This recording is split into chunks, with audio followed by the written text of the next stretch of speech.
What's going on, YouTube? Welcome to another episode of Roots and Gaps. My name is B. Today we will be discussing about Hmong last names. To be more specific, we're going to be talking about two pronunciation of the word surname. One is pronounced Xeem and one is Qhua. And before we get into it, of course, let's roll that intro.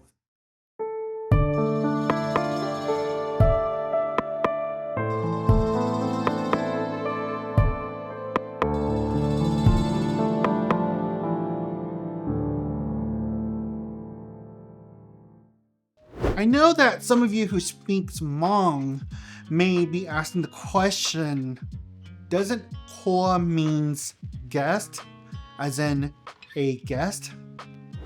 Well, I promise you that if you listen to the end of this video, everything will make sense.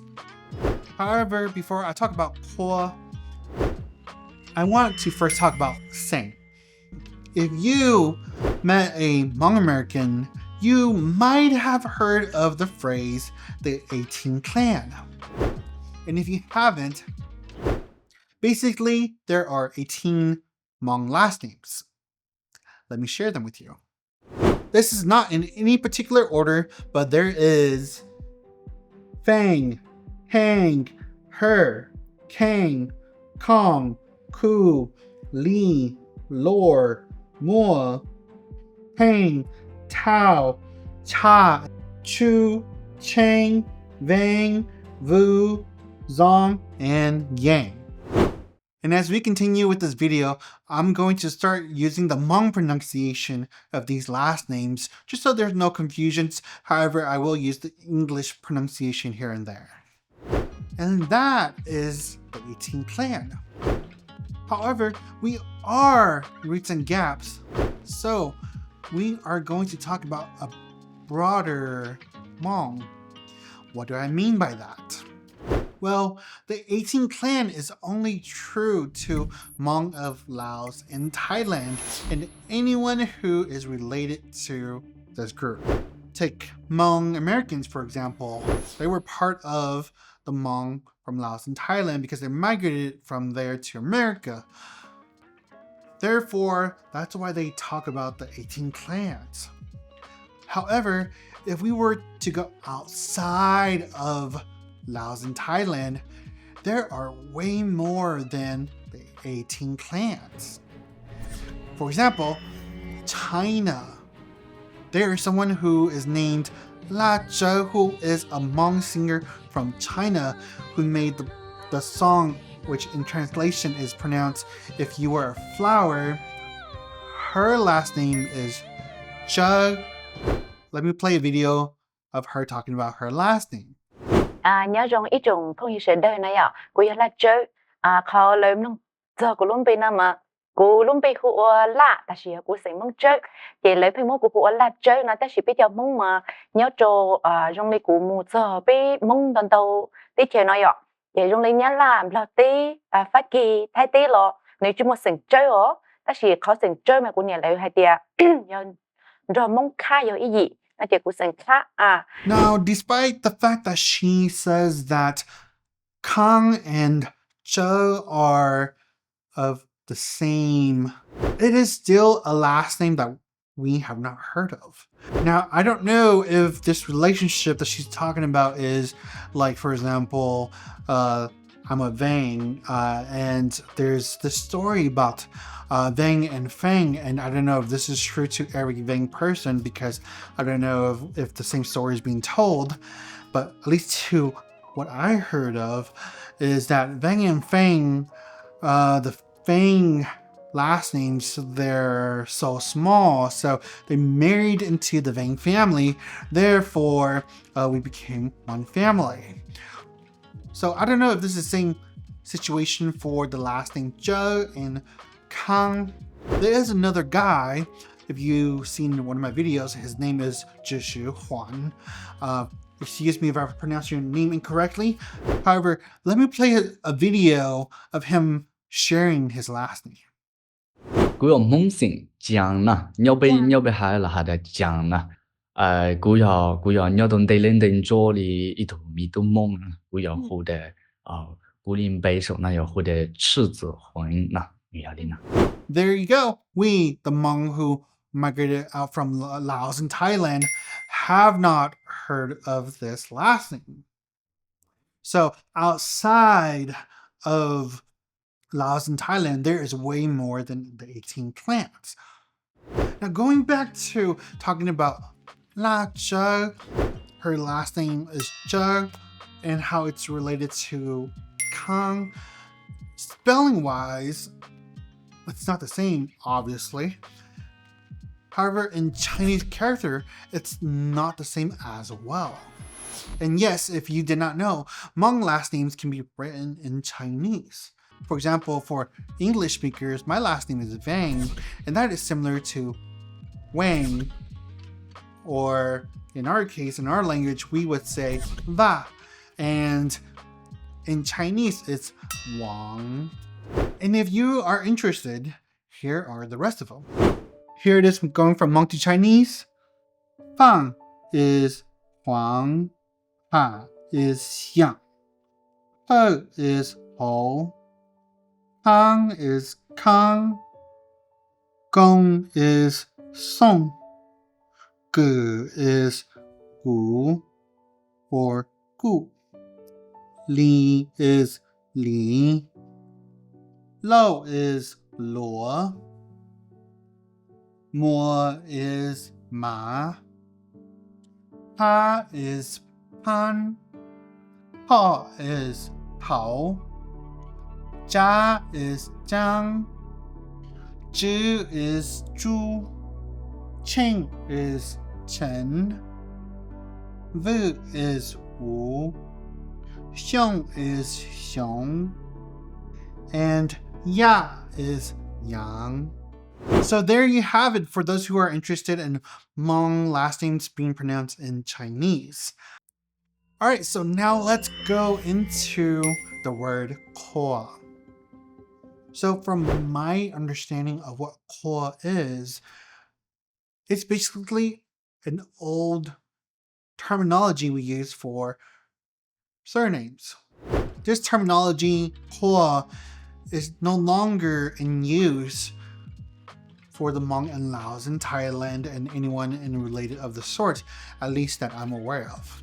However, if we go to like China, they may still use it, and even in Vietnam. And just so that we understand this, let me play a video for you guys from Ntxawm Moua. Ai nhớ chung cụ yon giờ mua lúc video sau đó thì cụ tôi sẽ chọn đầu ở bên mong cho mong sinh thiết số sinh in hơn hai đi chặt lúc nào thì cụ tôi sẽ còn tao mình chỉ lúc video sau đó thì hai chọn mấy có sức lúc nào cụ tôi sẽ cho con là nó chỉ như tu sư phụ chỉ trả chỉ như giờ tu sau xong cao hai địa bên luôn bên hồ mong xong cao đó chỉ cho lù thì là như sau这是这师傅呢，这在呢这女子鸟了整个的为了家被远海被说路整个的呢这是呢被老师晒呀。要被海底什么什瓦里呢？这如果要这里路说海这是要的真的被着路红海那这你要海省那这如果要海阔阔蒙苗族姓氏这的呢要的省渣那这阔娘省里那这阔在省瓦这要阔物。